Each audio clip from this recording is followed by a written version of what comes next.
So to kick us off, if we were here in person, we always invite the chair of the board to come, and she would be here in person to welcome you. So we invited her tonight to share a few words on behalf of the board. So Pat Weiser, who is also a current parent, is going to kick us off with a little welcome from the board. Hello, everyone. It's so nice to see you all. It's really exciting. I can't wait till we can all be in person, but for now, this is really wonderful that you're all joining in for this evening. On behalf of the Board of Trustees and as a parent of 2 Baldwin girls, I want to welcome you to this State of the School address.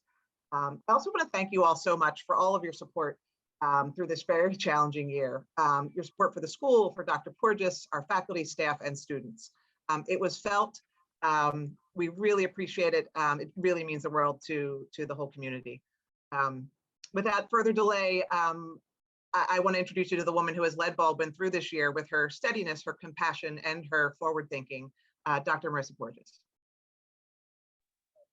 Thank you, Pat. And it is a pleasure to be here tonight to give everyone an update on so much has been going on here. So I could, this could go on for a while, but what I'm going to do tonight is share with you some stories from campus. Laura, is it coming up okay?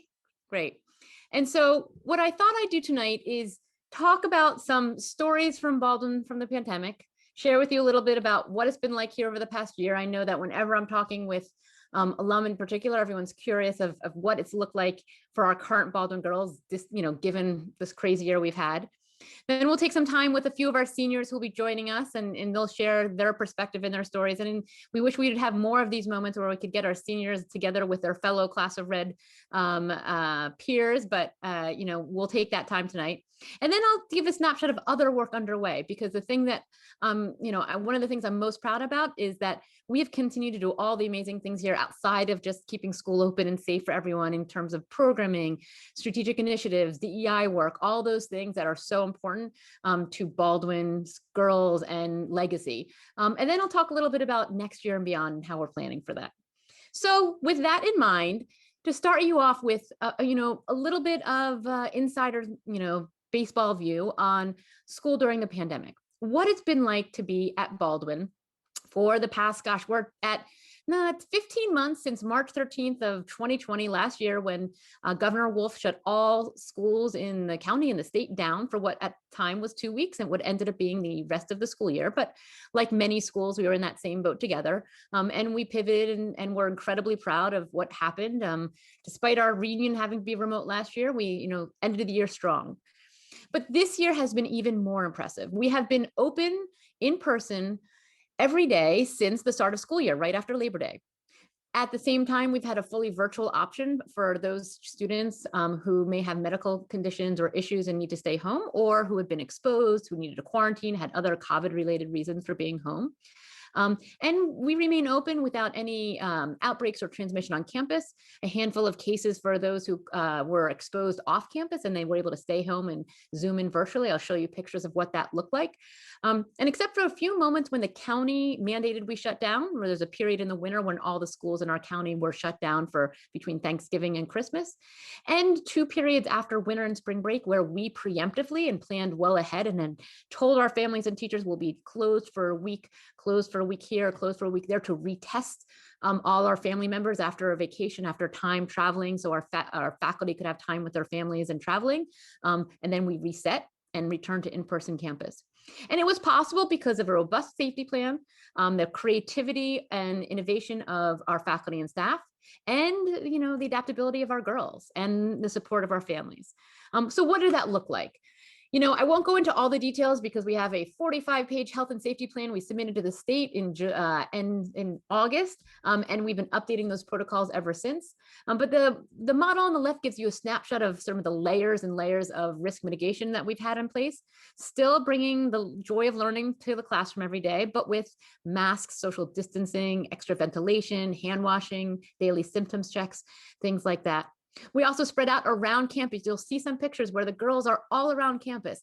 I right now am in the trainer's room. My office was moved because it was the last place open in the athletic center because my office was big enough to hold a socially distanced middle school class. So all those spaces in the residence, particularly for those who were here when the residence was classroom spaces, those are classroom spaces again. All our staff moved off campus for the year so that we could allocate every open space on campus to have socially distanced classes for our girls. And so, again, a lot of time and thought, and with the support of a task force that I stood up in last March, and it meets every 2 or 3 weeks to review our protocols, plan ahead, plan for next year, as we've been doing for a few months now, and think about how we can stay ahead of all the research and all the news that we're hearing, and make sure we're keeping our girls, our faculty, our families safe, and giving them the best program possible for the year. So alongside all those health and safety protocols, right, it was about a strong academic program that ensured our girls still loved learning throughout. Mental health and well-being was key, and you'll see that there's a lot of things that we were doing to keep the sense of, stability and emotional support that we know is so important to our girls in particular, and to our faculty, staff, our teachers, and then make it fun. Make all the, ensure all the traditions that were typically part of a school year, ensure that they still occur, even if they look different, even if we have to be creative about how they occur. But we want to make sure that is part of what this crazy year is about. And then I'll talk a little bit after we get through the pandemic focus about other things that are underway as we continue to move our school forward institutionally with a very long-term vision of how we improve everything we're doing constantly. So what does it look like in action, right? This is the piece that I wish you were all here on campus so we could show you, because I'm so incredibly proud of what the team has done, and it comes to life when you're here on campus. And so I'll show you some pictures and give you a snapshot. So here you see a vision of what learning has looked like this year in a couple different ways. And this is because 3 types of learning have gone on at any point in time. On the top left, you'll see a transformed Dream Lab that became a 10th grade classroom. We were cohorted each grade in our, throughout the school, pre-K through 12, had an area of campus that was specifically for them, so that we could minimize transmission between grades. And then the teachers went to them, socially distanced classrooms, wearing masks. And you see our English teacher at the front, talking as well to a webcam, because there are some girls at home learning as well. And that's what you see down here in the second shot of a 3rd grade classroom, where you see our teacher at the front, and we have at least 3 girls who are learning from home. So this is the fact that there's in-person learning going on, and some students who had to stay home for medical or health reasons, and they had synchronous learning all day, every day, to any class that they would have normally had available. We also have in the top right-hand corner, you see some of our seniors all on Zoom together, wearing their blazers.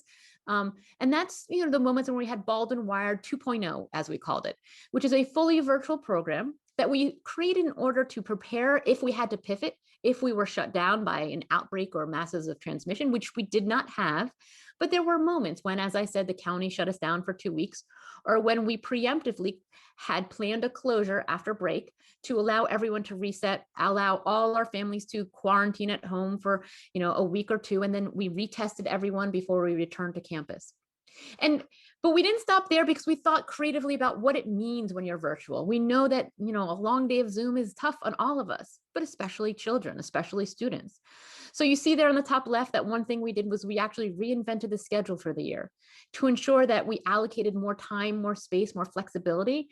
And so you see that Z Day that our teachers and our administrators invented in the middle there to allow flexibility in the schedule, so that there's more time for advisory, for assembly, for clubs, for class meetings, for those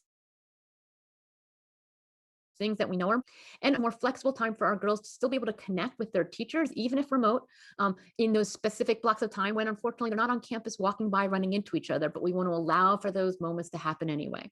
So again, really thinking in multiple dimensions about how we're supporting our girls through this.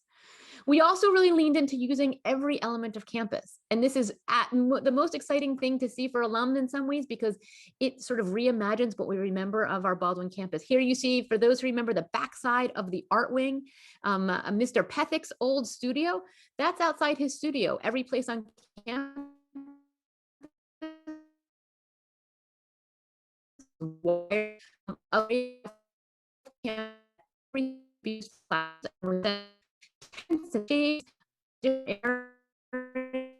side on the bottom right, you have a history class that our teachers had to be creative too. There's one of our teachers early on wearing her mask, but her tool belt as well. She realized that all the things she needed included needed a tool belt.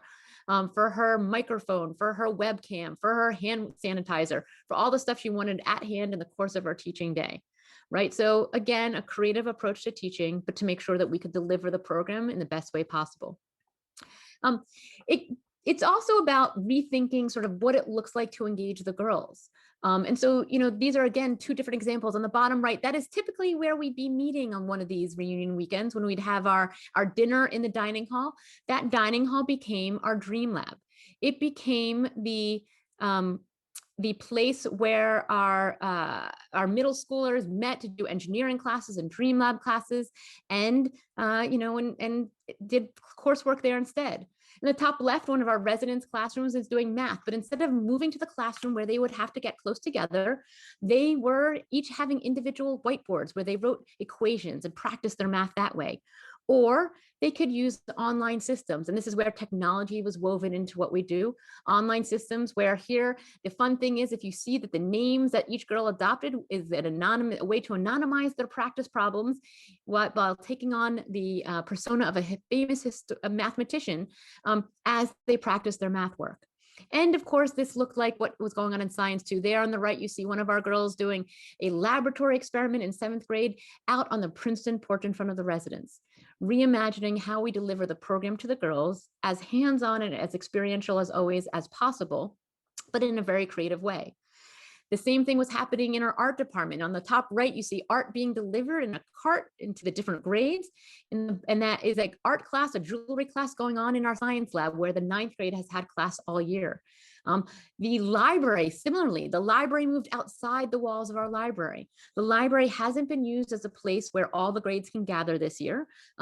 But it is a place instead where the library is brought out to the girls, and our librarians invented what they call the Baldwin Book Dash, where they meet with the classes, they talk with the girls, and then they bring the books to them, either via online requests or sort of conversations with our younger students about what they're interested in reading. And the amazing thing is, our girls have so embraced this, not just because they get pens and pencils and pins in their library book dash bags, but because they've so engaged this new way of approaching the material, that we've seen circulation in the library skyrocket. In the lower school, they went from 1,100 books that were circulated in the 2019-20 school year to over 10,000 books circulated. Again, just a different approach, but making sure we still engage our girls in a special way. And then on the bottom right, when we couldn't take our girls out to the museums, we brought the museums to them, right? So instead we had paleontologists from the Yale Museum and the Penn Museum Zoom into class and help the girls be a paleontologist right here at Baldwin. And there you see our pre-K and kindergarten class who took over the assembly room as part of their extra social distance space, becoming paleontologists after meeting with some paleontologists via Zoom to learn more about dinosaurs and what they've been studying in art and science class. But when we thought about what we're doing, we really began to think more broadly about not just the academic program, but also the co-curricular program. And this is where the idea of physical and mental wellness really came to play in very interesting and fun ways that I'm incredibly proud of. On the left, you see where we started our year. Actually, all these pictures are from the fall and sort of winter seasons, including that top picture, which is there for Gina, the center on my team way back when, the center of our current basketball team, who scored 1,000 points this year. Only one of 2 people to hit 1,000 points. Gina Wright, class of 96, is the other. So we're proud of Anaja Brown, who hit that mark this year for it. We also thought differently about how we're bringing phys ed and sports and other moments of activity to the girls. So you see there on the left that our youngest students each got individual equipment bags. But in the equipment bags included, and you see in one of our young bears' hands, a journal. And each class, they actually spent time journaling, spending some time to reflect, doing some mindfulness practice, and thinking, okay, what does this mean? What is going on? How do we help them digest and understand what's going on, in addition to getting the physical activity we know is so important? And you see there, we marked squares on the every field you go on at Baldwin today. And is an idea brought to us by our maintenance team. The entire Baldwin community was invested in figuring out creative ways to make this work. And one of our maintenance guys came forward and said, I've been thinking about it. I've been looking into on YouTube and figuring out that if we made 6-foot squares, each 6 feet apart, every student, all they had to do was run to a square, whether it was for PE class in the top left, field hockey practice in the bottom right, or for a fire drill. You just run to a square or during lunch, and you know you're socially distanced from the person next to you no matter what. again, creatively thinking about how we use our space and how we create systems and processes and ways to bring the best to our girls, but keep them healthy throughout. Over time, and these are pictures from the spring, we've been able to update our protocols. Vaccinations have helped. I'm proud to say that we've been able to help all our teachers have access to the vaccine. And so by the end of spring break, over 90% of our teachers, faculty, and staff have been fully vaccinated. And we were able to host a clinic for our students. And so those eligible 16 years and older received their first dose on campus 2 weeks ago now. So they're part way there to getting vaccinated. But we've been able to do a little more regular things with our sports teams, lacrosse, softball, track and field, and things like that, as well as introducing our performing arts. And here you see one of our seniors who hosted a play. It looks like it's soccer, but it just happens to be that the play is about soccer players. And so they did it on the soccer field outdoors. You see in the top left, all the parents came 2 Fridays ago on a lovely spring afternoon and watched the play outdoors. Now, it's been a little harder for other elements of our performing arts. We have been having orchestra practice outdoors when possible, but we also know that because singing is a high risk activity, we've been a little more limited, a little more cautious about how our girls sing. But nonetheless, we have our B flats, our orchestra groups, our singers, choral, and others, as well as our bells, all still performing together, sometimes remotely, sometimes on campus from different rooms. And then they've been packaging their music together on the back end digitally. And I'll show you at the end one of the results of that work. It's truly astounding and so impressive. And despite some of the oddity of the situation, makes me incredibly proud. And then, of course, there are the traditions, because nothing's at Baldwin, and sort of someone already asked, am I wearing my blazer? I have it hanging on my chair right there for my class Zoom tomorrow. But between blazers and ring day and banner day and senior tea, the traditions have stayed alive. So just 2 examples, because they're fun ones, and they've been fun ones for me. One was Ring Day. We hosted Ring Day for our girls outdoors. We reinvented what that looks like for lunch. Each one got an individual pizza. They sat outside, we played music, and instead of just twisting the rings, we lit candles. And then they passed those lit candles to each other as a symbol of that same idea of, connecting with each other through Ring Day. And then they decorated the next day and handed out candy that was left for our different girls to make sure that they could still have those moments of fun, those moments of tradition. Likewise for Banner Day. This is a tradition we likely will continue moving forward, because Banner Day moved outdoors and became a parade down the Residence Drive, where our 9th graders were welcomed into the upper school a few weeks ago, presenting their banner and allowing not just the 8th graders, 9th graders, rather 10th, 11th, and 12th to see, but our youngest girls too. Afterwards, our pre-K who'd been out on the fields having gym class came up and were just amazed and astounded to see this beautiful tradition of Baldwin's come to life. But it's not just about the formal traditions, because we all know that we want to make sure that it just feels fun, particularly during such a heavy, heavy year for many of us, not just because of the pandemic, but because of everything else that has been going on outside of Baldwin's gates.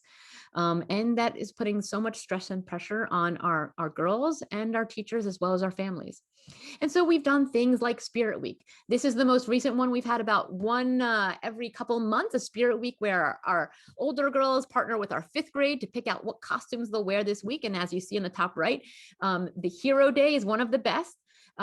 But we also had Winnie's birthday, where Winnie came and celebrated and handed out dance beads and danced with all the girls, whether in the younger girls or one of our juniors there on the left. We had taco trucks and food trucks come on special days just to celebrate and, give something surprising and different for the girls to sort of lighten the day. And if anyone knows me well, they'll know that Disco had to have his birthday too. So of course, Disco stopped by on his birthday and made sure the girls got cupcakes and stickers and just had a chance to celebrate. And so that's sort of, a little bit of glimpse into how we've been thinking about the year. Again, I'll talk more about other things that have been underway in terms of, beyond just the pandemic, navigating the school year, navigating curriculum, co-curriculum, and the fun elements of the school. But suffice to say, you should be incredibly, incredibly proud of how the teachers, the staff, the coaches, the advisors, the administrators have reinvented what we've done and continued to push it forward. So our girls are getting the support they need, the academic learning that they need, and the fun that comes with being Baldwin that makes this place feel as special as we all remember it.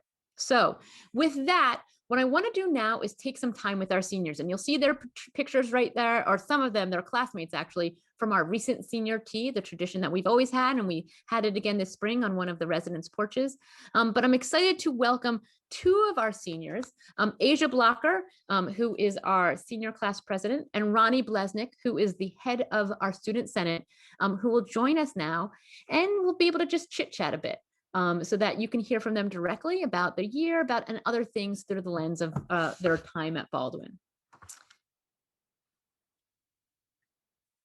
So, hi Asia, good to see you. Love the blazer. Thank you. Hi, nice to see you. Oh, Ronnie, thank you for joining us. Thank you guys for being here tonight. Of course, we're excited to be here. So, I gave you a little bit of a snapshot opening, but do you want to tell our fellow alum, this is the replacement for that moment. For the alum, you'll remember from previous reunions, but to my two seniors, this is one of the things we'll have to recreate, in 5 years' time when you come back to campus.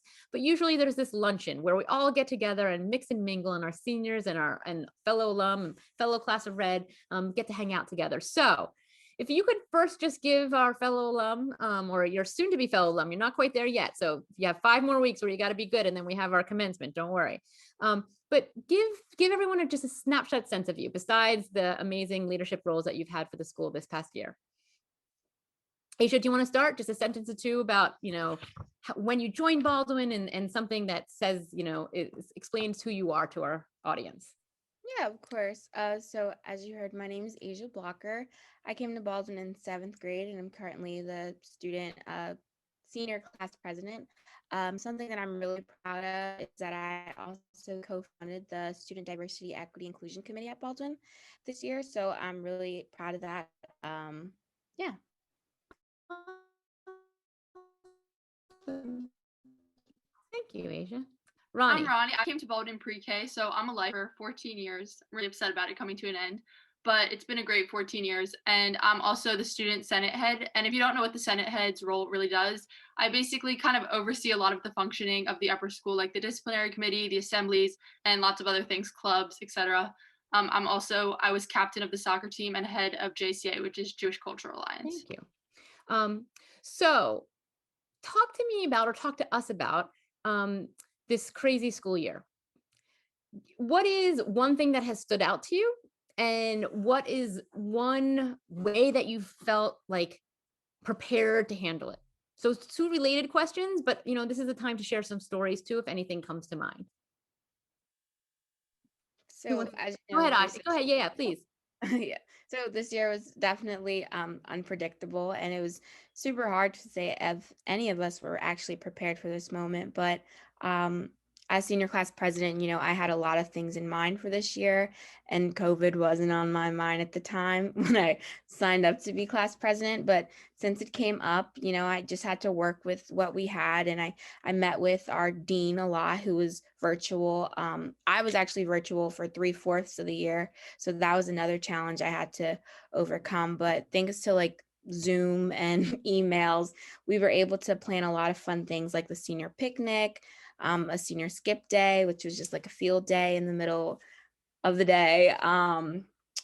Yeah, we just had fun treats for virtual students and in-person students. So we were able to roll with the punches and adapt pretty quickly. That's fantastic. And what is the one thing, give me one example of something crazy and fun that you did to keep the spirits alive of the spring class? So you mentioned a few right there, but is there one that sticks out as the one that worked the best, or you thought seemed most out of the box to you? Ronnie might have a better memory. Ooh, all right, I'll give it to Ronnie. So this is, now you're on the spot. But Ronnie, Yeah. Answer that question first. I think one of the most spontaneous kind of fun things we did was when Baldwin kind of planned our senior skip day for us. I agree with Asia on that one. That was just it was just so class of 2021 fashion. Obviously, you guys don't all know what our grade is like, but our grade is very spontaneous.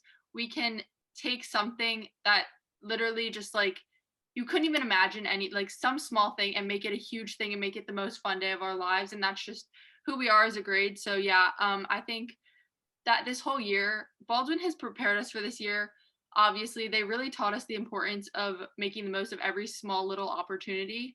And what I value so much about my Baldwin experience is the opportunity to be excited about going in the hallways between classes, because you can see someone you've barely ever talked to and have a 5-minute conversation with them about absolutely nothing, and it will make your day. So that's what's so special about Baldwin, but that's amplified in a pandemic, because the hallway is the only place we have to see each other really besides class. It's not like we have a lounge or like a space to hang out all the time.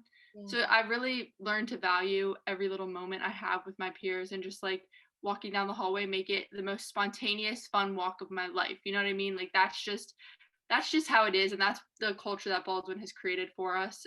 So we kind of thrived in this pandemic. I will say that. That's fantastic. And you guys have done great. Everyone, for the audience, you would be very proud and impressed with our class of 2021. They have stepped up and made the best year as they could about it. So is there one experience or opportunity from this year that you're like, okay, that's actually, I'll give that a thumbs up. It never would have happened but for the pandemic, and it did because of the pandemic. It's sort of a weird one, but does anything come to mind? This is more of like a personal story, but again, I was virtually learning for 3/4 of the year, so I spent a lot of time at home, and that definitely had its perks. Like during my free periods, I could take a nap if I didn't have anything else to do. Make a home cooked meal, have a nice breakfast every day. That came with the perk. But I also had a lot of free time because I didn't have to make that commute to school every morning and back. So that time granted me time to make a lot of art, which I like to do, and usually don't really find the time for it. But the pandemic definitely gave me a lot of inspiration. I started a little art Instagram and just had more time to create things for myself. That's fantastic. Very cool. So a silver lining for me about the pandemic, at first, at the beginning of the year, personally, I'm someone who loves being connected with the whole school. I love that aspect about Baldwin, that I just know everyone. So I was pretty disappointed with the fact that we were in cohorts. Obviously, it was the right thing to do, but it wasn't great for me at the beginning, because I was like, I need to see all of my friends, like not just the ones in my own grade. But we've actually had such great bonding experiences, all being cramped on this little second floor, all together. You have to learn to love each other. We've always loved each other, but you have to appreciate everything about each other and just make the most of every little situation. Again, like back to the hallway thing, like it's just that's what it is. That's a silver lining. This whole year has kind of been one giant silver lining. But one specific moment that definitely stands out for me is when we were trying to bribe our teachers for senior privileges. And we knew going into it, we weren't really getting privileges because, we're in a pandemic. Like what more can they give us than like the opportunity to actually be at school and be learning? So we knew going into it, we weren't getting much, but that didn't stop us from making the best bribes ever. And we all put our heads together in class of 2021 style. And we're like, how can we make this different than any other bribe they've ever seen? And so we threw them, like how we get senior nights from the underclassmen. We pretended we were the underclassmen and threw them a teacher senior night and made posters for every single teacher. That's to the library, and we all sat there. And like I just recall sitting there in the library waiting for the teachers to come in to their faculty lounge and see it and be so happy. And I just remember sitting there and having this like feeling of like, this is what Baldwin is. Just it teaches you how to value the journey and not the destination, because we knew we weren't getting that much, but we wanted to make the most fun that we could have out of this situation. And we all really bonded. So that was definitely my silver lining moment. And just this whole year has been a silver lining. I've actually really appreciated being in our little cohort and bonding with each other every little moment of it. Thank you for sharing, Ronnie. And that was lovely. I will say, bribes are just negotiating with another term. So please remember that in the future. But also for the audience, the second floor of the schoolhouse was the home for the seniors, in part because then they're the ones who had access to the library, which also is where some of our faculty were able to gather. Sort of we partitioned off spaces so that everyone could have space. But it's lovely to hear that there was, ability to make that silver lining moment. So, before we hear about what comes next for you both, I want now, like outside the pandemic, stepping back. It's not all about the pandemic all the time. Give me a favorite Baldwin memory or something that stands out. And I know you have years to pull from, but what's a memory or experience or something that when you look back, when you're coming back for your reunion in 5, 10, 15, 25 years, you'll remember? I have the same answer every time I get this question. It's going to be our 10th grade class trip to the Poconos. It was a camping trip. And when we first heard about it, we were like, no, no one wants to go camping outdoors. Like that was just not our vibe. But then when we got there, we, like Ronnie says, we make the best out of anything. And we had a dance party in the little, the place we were sleeping in. We had fun like canoeing with each other and walking through the woods in the dark, like cannot see anything in the dark.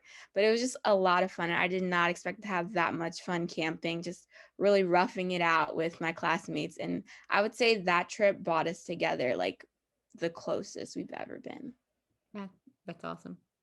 Ronnie? I'm going to do a little chronological order of memories. So first, I'm going to say the moment that I truly defined myself as a Baldwin girl. So I recall this so vividly. I was 5 years old. It was 12 years ago, so I can't believe I really remember this well. But my dad gave me jelly beans for breakfast, and I put them in my little tunic pocket to eat on the way to school. And I just remember I got to school and our teacher gave us cupcakes because it was some special day. And I was the biggest rules follower ever. Like literally anything outside of what I knew and what the rules were, I wouldn't do anything like that. And I remember I saw an extra jelly bean in my pocket and I freaked out. I was like, oh my gosh, I'm going to get in so much trouble. I have a jelly bean in my pocket. Like, what am I going to do? So this is when I learned to bend the rules a little. And I took one of the cupcakes the teacher gave us and I stuffed it inside the cupcake. And I was like, that was the most creative thing I've ever thought of. So that was one of my favorite Baldwin memories of when I was younger, to avoid getting in trouble. But I just thought that was like one that's always stuck out to me as when I like truly define myself as a Baldwin thinking girl. And then ninth grade, our class trip to Arizona, that was amazing. We all bonded so much over, I just remember we split into two groups and one group got to go into the Grand Canyon and one didn't. And my group was the one that didn't. And we were like, what? Like we're at the Grand Canyon, we can't walk into it. And we stayed up top and did some like scientific things. And we actually we had so much fun doing it. Like at first we were kind of like, why does the other group get to go in and we don't? But we had so much fun. And that's just the way we roll at Baldwin. Like we make the most out of every little moment. I just keep saying that because that's what makes Baldwin so special to me. I will say Asia's right about that peak trip. It was awesome in its own unique way. And also our 10th grade ring day sleepover. We were all together just like in I don't even know if it was vulnerable situation or what, but like we've never had something like a great sleepover where you're all together at like in the middle of the night, and it was just so much fun. Like we all had so much fun. It was a great bonding experience, and waking up early to set up the school for the day. That's a very classic Baldwin favorite memory, but nonetheless, it's definitely a favorite. And honestly, I will say this whole year has been one of my favorites despite the pandemic. Well, it sounds like, Ronnie, that you have a collection. I love that a couple of them involve food, which is, that's great. And thinking girls and just plain old fun. So we have a few minutes and, I don't know if there's any alum listening. If you have a question, our girls are always happy to engage and share stories. And I have a wrapping up question before we go, but I don't know if there's an alum out there who wants to chime in. We have time for one question. If anyone wants to unmute and ask our two seniors anything that's on your minds. So I'll give a moment for audience participation if there's anyone out there interested. Okay, well, instead, I will take the prerogative then to ask my last question and say, tell us what comes next. Give us a sense of, where you big or little dreams or what happens next, whether it's, after June 10th, which is our commencement, we'll be having our in-person commencement outdoors here on campus. But, where are we going to see you next when we all get together as a class of Red in 5 years' time? So this fall, I will be attending the University of Miami with a major in marketing, and I hope to pick up a minor in Africana Studies and Art. And I'm just super excited to join a new environment and tap into a new network of scholars. Oh, that's fantastic. Ronnie? I'm going to be a freshman at Duke University in the fall. I'm super, super excited. I'm going to major, hopefully, I think in public policy. I've obviously been at Baldwin for 14 years, and I'm very excited and ready to, grow out and like move somewhere new and have new experiences. But I will definitely be taking all the lessons I've learned here and the voice I've grown here. That's what makes an all girls environment so special, just being able to build your own voice and everything that comes with that. And I feel like I have all the right tools and I'm equipped to go to college and be prepared to still be who I am in just a new environment and bring what I've learned to there. So I'm super excited. I hope one day I'm going to be very ambitious with my goals, but I hope one day you'll see me on the Supreme Court. Oh, love it. Okay. Well, that's fantastic. We look forward to seeing you in amazing places, but most especially every 5 years as a fellow Class of Red member back at Baldwin. We'll be in person for everyone listening, whether you're in North Carolina, California right now, Connecticut, or elsewhere, Houston, Brandis, you have to come back and you will see Ronnie, Asia, and their classmates in person every 5 years for decades to come. Ladies, thank you for joining me tonight and joining all our alum. As always, a pleasure. And look forward to, hopefully alum will be able to join our seniors on Friday for the career panel days and sort of help, talk to them more then. Thank you guys. Thank you so much. So with their stories in mind, what I wanted to do now is continue sharing, a little bit more of a peek into other things, right? Not just pandemic related, but other things that are happening at Baldwin throughout the year, right? Because a typical state of the school wouldn't just be about a crisis that we've all been managing for the past 15 months, but about other things that are underway at your alma mater. And so I'll talk about a few here and then wrap it up and when we'll have plenty of time for questions. And so this just gives you a snapshot of some of the other work that's been underway at Baldwin, in addition to, of course, managing life during COVID and the normal academic co-curricular updates that are happening throughout the year and throughout the years. We have been really focused on our DEI work. And so that's been incredibly important. And, I'll talk a little bit more about what that looks like. And that's been a priority for the year, as well as a continuing focus on our interdisciplinary programs. And that's something that, for those who recall seeing in Echoes a year and a half ago now, so, a couple issues back, had become a focus of our program. And so continuing to lean into that for our girls and our teachers. And then, continuing to plan for the future, next year and beyond, programmatically and always financially, making sure we're continuing to make Baldwin the strongest possible institution it can be for this year generation and future generations. So to dig into that just a little bit, and these are not going to be long because there have been presentations this week, and I know many of you were at today's lunch talk on DEI by Ms. Stephanie Allen, who you see there, our new Director of Diversity, Equity, and Inclusion, who joined Baldwin's leadership team, the senior staff, just before school started. And in the past, not even 10 months, we have really leaned into moving forward strategically, systematically, and in sustainable ways on a number of fronts: student-facing initiatives, faculty and staff-facing initiatives, as well as work with our parents and alum as well, to make sure that we're, trying to do better at an individual and institutional level. And partnering with area organizations along the way, not just our local alum and alum groups, but groups outside of the Baldwin network.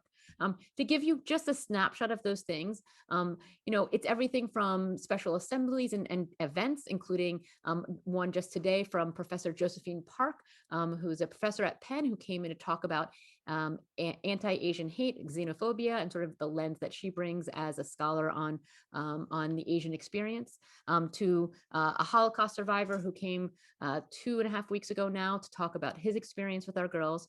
And of course, a number of initiatives for our with our Black and Brown students in mind and their peers, looking at that experience, including our full building Bridges Day 3 weeks ago now with our upper school students, where the keynote was the CEO of an entrepreneurial venture that aims to empower girls, women, and particularly looks at our Black and Latina and BIPOC community members. And so this has really been, an area of growth for us. And we've been excited to see that under Stephanie's leadership, with the support of our DEI committee of faculty and staff, we've been able to give our girls at all ages more opportunities to engage with the things that they are seeing, hearing, and feeling because of everything that's been going on throughout this year. It's also about classroom lessons, clubs, student activities, co-curricular activities, affinity groups, as well as professional development for our faculty and staff throughout the year, and parent and alum programming. Again, I won't go into as many details as I normally would, given that there was the full hour lunch today that many of you attended. But I do hope for those who missed it, you check out the recording, and also you check out our Echoes issue that should have hit everyone's mailbox just in the past week or two, and has, a full layout with lots of the details of our program this year. I'm incredibly proud. It is an ongoing effort, and it will continue for the years to come, because we know that it requires ongoing concerted focus and effort and prioritization. I also will say that I'm incredibly pleased that our DEI fund that was launched last summer has grown already in large part to the support that alum have provided. And those are the funds that are going directly to provide support for the programs, the speakers, the outside experts that we've been bringing in to work with our faculty and our students in various moments. So thank you again for that support. It has made an incredible difference. Turning from that to one of the other programmatic priorities for our school, and this is the idea that interdisciplinary programming, the ability to connect ideas across disciplines in a real world applied way, is incredibly important for our girls, and needs to be an area that Baldwin continues to grow academically and curricularly. Something we've been talking about for 2 years now, and it has continued despite and through the pandemic. And that includes, and I'll show some pictures of work that's going on in class, as well as a special program that we're launching shortly. We'll run the last week of school, where the Interdisciplinary Incubator, which is a special program for our lower school girls, and the Interdisciplinary Institute, I2, for our middle and upper school girls, a series of courses, sessions, classes for the week, where they lean into the concepts that are underpinning interdisciplinary work in really creative ways. What does this look like in, firsthand, in action? Just a few examples. Here you see some of our younger students. On the left, you have our 5th graders who are connecting some of the things that they learn in engineering and science class by, as well as the engineering program and the art program when they're designing and building, and then, helping, make appealing to the eye boats and testing their properties outdoors, outside their classroom. And on the right, we have an experiential project going on one of our residence porches with the middle school. And in the middle, you have how some of our girls have applied it online. And these are humanities projects that ended up being moved online, so that they created museum-esque exhibits, virtual reality exhibits, where the audience walked through what the girls had studied and understood in, as if they were on a virtual museum. Similarly, in the upper school, you'll see the 2 pictures on the bottom left and the middle are pre-pandemic, but it gives you a sense of what these programs look like. The one on the top right is an example that happened this year during the pandemic, and it was during history class. But instead of just learning about what happened in World War II, during, with the creation of the atomic bomb and Manhattan Project, with our history teacher, we had our physics teacher come in, or the teachers arranged to have the physics teacher come in and teach a lesson on nuclear science, understanding what was behind the science of the Manhattan Project, so the girls could really understand what they were learning through multiple disciplines. The next exciting piece of this is that we are taking this work to the next level by building a space specifically for this work. So this is where it's incredibly fun as a fellow alum to share that space in the top left, that old pool where you see pictured on the bottom right. That is a picture from decades and decades ago. And yet I imagine that almost every single person on this call can feel the feel of the warm chlorinated air hitting their face as they walked into the pool, because that's where we all were for so many years until the athletic center opened. That pool has been standing empty since the athletic center opened about 12 years ago. And so this is the exciting announcement that we shared with our community just earlier this spring, about how we're reinventing that space with these interdisciplinary programs in mind.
Now, the amazing thing about this project is not just that we're having such a creative, modern, updated way to use the old pool, this, right in the center of campus, that will be accessible and available to all our girls in every grade, but that it will be open early in 2022, next winter, thanks to a lead 7-figure gift from one of our fellow alum who realized the importance of this project and during the pandemic was able to provide the funding such that we could break ground this summer. So we are incredibly excited that as soon as we get to the near end of the pandemic, when that next chapter opens and we'll be able to gather again, this building will be open by next spring in order to welcome our girls back and do these projects and these new programs in person together in our new innovation center. So incredibly excited about that and incredibly grateful to one of our fellow alum for her generosity in setting the stage for this effort.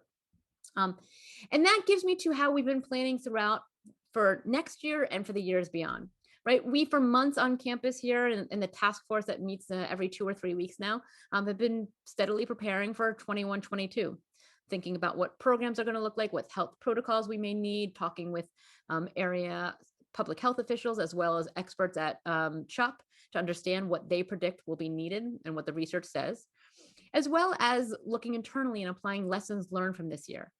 A lot of lessons have been learned in positive ways. Things like how we use our outdoor classrooms, how we use facilities on campus, how our library engages with the community, things that will continue next year, even as we look forward to returning closer to normal as the year goes on. Ongoing diversity, equity, inclusion work will be at the core priority moving forward to continue building on the progress we've seen this year, because there is still a lot of work that has to be done in that space for our community, our girls, and our teachers. And then continued financial planning. Right. And I wouldn't be doing my job as your head of school if I didn't say how important this piece is for the long-term viability and health of our school. And that's where I want to close by saying thank you. Thank you, thank you, thank you. The classes of Red have always been amongst the most generous classes to our school. And these funds are helping the girls you see on the right. And they're ensuring that the next generation of Baldwin girls is able to have the experience that we benefited so much so that they can thrive when they're here and then go off to whether it's conquer the marketing and media and art world or the Supreme Court, as you heard from our 2 seniors. It's a really special thing, and please know how much we appreciate your generosity to the school, because it makes the difference that we need for this generation to pass the gift on to the next group of Baldwin girls walking in our footsteps. So with that, what I'm going to do is I'll close, because amongst the things that I miss most about not having these events in person are those times when we get to be together and hear from our girls and sort of be part of that together.